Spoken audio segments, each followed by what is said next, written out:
I'm just going to jump straight in with this one. It's the last, I think it's 4 pedals I've looked at from Behringer. The last one was the ring mod and it had the calibration issue, and I think it was the Merv had some bleed as well in it. I've been playing around with this for a few hours and it seems absolutely fine. A bit of a boring thing to demo really, a filter. We all know what a filter does. There's a few little things on this that I'll run through, but I thought I'd start off by putting it up against a Moog filter. So I've got the Mother 32 here. I don't have the original one of these from Moog. When it was out, or when it was first released, I noticed that only went up to 12k and it didn't really seem that bright, so I didn't think I would like it. And also I've got plenty of Moog filters on my Sub 37, Mini Moog, my Voyager, etc, etc, but I always regretted not buying it anyway. So now I've got this replica. Does it sound like a Moog? So I've got the Behringer in the left speaker and I've got the Mother 32 in the right, and I'm doing it that way so you can hear if it sounds mono or not. And I'm controlling the filter on both of them. I'm controlling the cutoff frequency using the VC mix on the Mother 32. A little bit complex maybe this setup, but it's just so that I'm not having to try and fiddle with the two of them at the same time. And I'm doing that by sending the VC mix into this little DF Audio Nano unit. And this is allowing me to attenuate the VC mix output from the Mother 32 so I can get a nice balanced signal really. And that's then sent to the Behringer in this orange cable and to the Mother 32 in one of the white ones. So the VC mix is coming out of there and being split into 2, coming back into here and coming to there. So this is controlling the cutoff on both of them.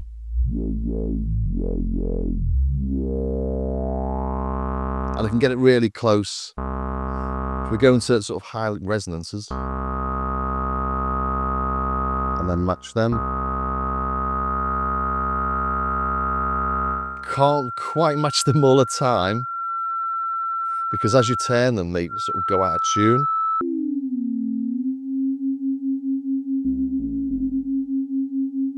So they've got them perfectly in tune, but as I turn this knob, they do go out a bit.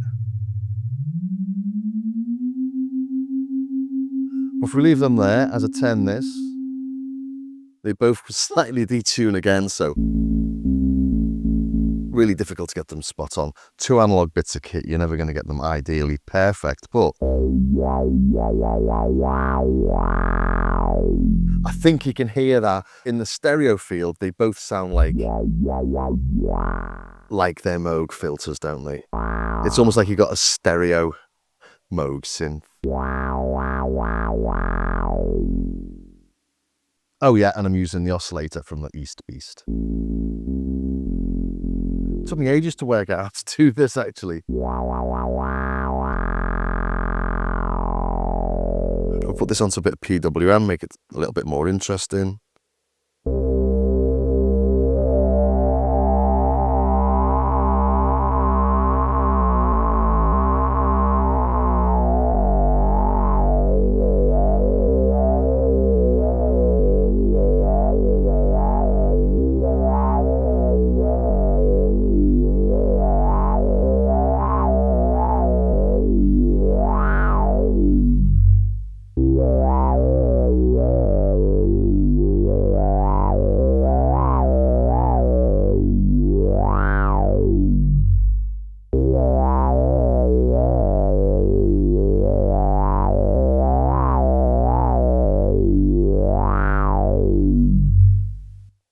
So that's test 1 really. Does it sound like a Moog filter? Yes, it does. I mean, there's plenty of things that sound like a Moog filter. The ladder filter has been out there for ages and loads of Eurorack modules. So if they hadn't got that right, I will be absolutely astonished, but they have. So that's where I'm going to stop using the Mother 32, I think. We don't need that anymore. I'll unplug it. So we're just listening to the Behringer. And I'll unplug the control from there as well.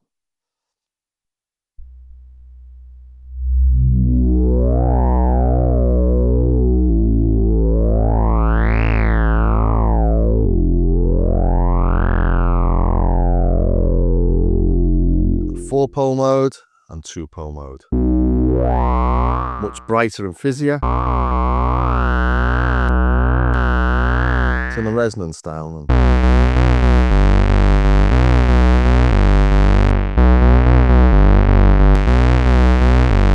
So that's doing what you'd expect. So So as far as the filter goes, there's not a lot to say, except for it sounds like a Moog filter. I say not a lot to say. The only thing that I've noticed on it is that the resonance sort of goes into whistling self-oscillation within a really small range.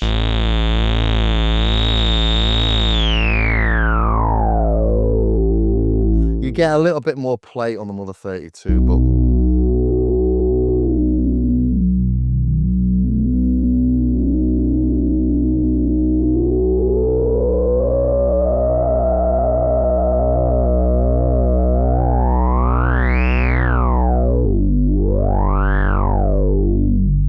it's a lovely smooth filter, that.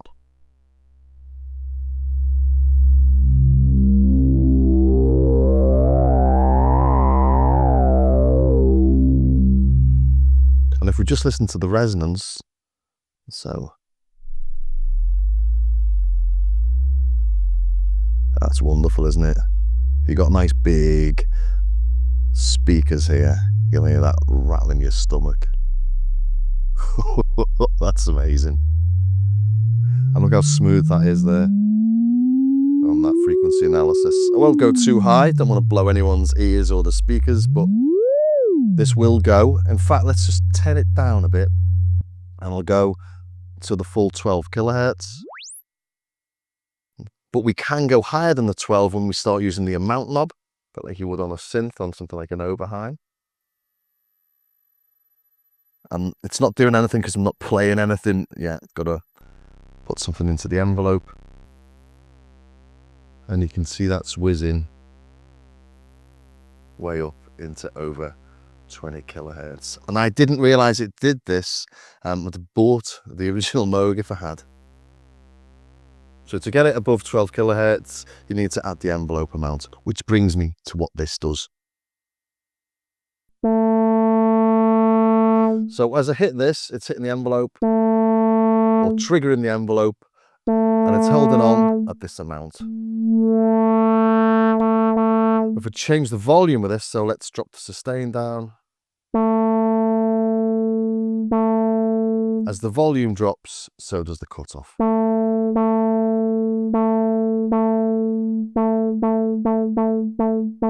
Get rid of that. So this is in smooth mode at the minute, so it takes a bit longer. I'll play it with a beat later. And you can output that envelope. I've set this up then so that the envelope from the Behringer is controlling the cutoff on the Moog. And the envelope on the Behringer is controlled by the level of the signal coming out of the East Beast. If I unplug this.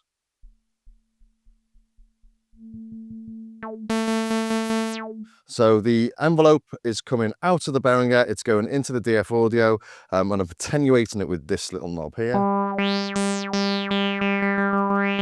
But really just showing you that it does send envelope out, and that you can use it in a setup like this. If I take the oscillator directly out of the East Beast and put it directly into the Behringer, so we're not going through the VCA on the East Beast. We're getting a useful signal. It's not overdriven, it is workable. That's with a single oscillator.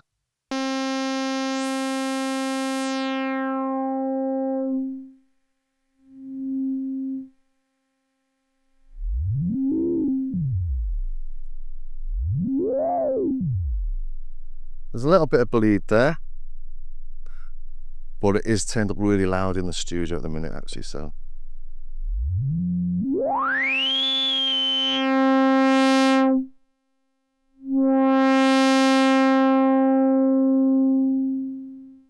I don't know if you get that bit of bleed with the Moog, because I haven't got one, but you can use it with a modular setup. If we bring it through the VCA, so plug that into there, let's turn everything up.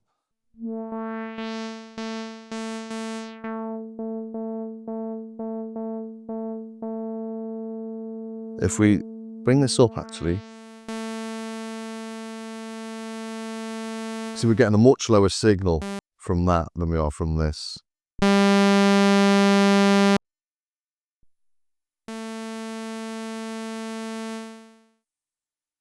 but this is where this drive comes in.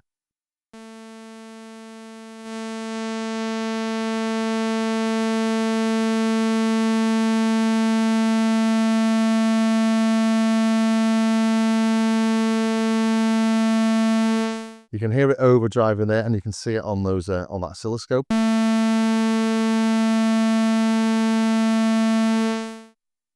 So you can get a lovely bit of distortion from it as well.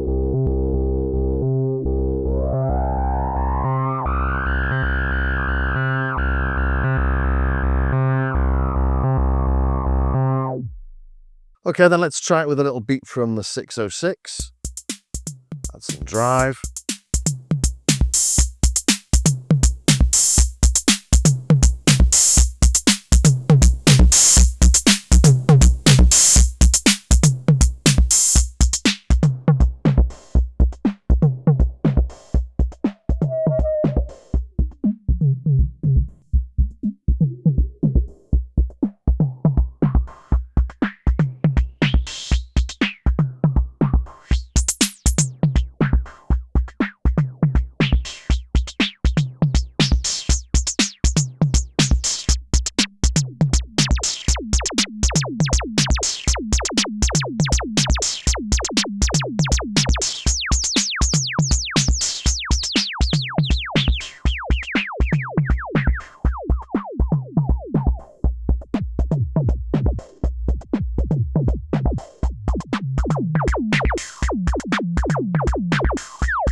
One thing I haven't mentioned actually is that we do have on the back, we have MIDI in and we've got a USB-C MIDI in, so 5-pinned in and a USB-C MIDI in, and all those knobs have got a MIDI CC assigned to them. But yeah, there you have it, the BM-11 low-pass filter from Behringer. You know, final thoughts on it are, it does exactly what you expect it to do. It does it very well. It sounds very nice. It does sound like the Moog. My only minor niggle is that this resonance is, well, it goes from not self-oscillation to self-oscillation within just a couple of degrees. So as you heard there, when I was playing with those beats, it would have been nicer to just be able to dial that in and bring it up a little bit slower before it hits. Oh, there you go. So between there and there. But the Moog itself just brings this in a little bit more gently. But, you know, that's a very, very minor niggle. It's not really a niggle, it's just what it is. Yeah.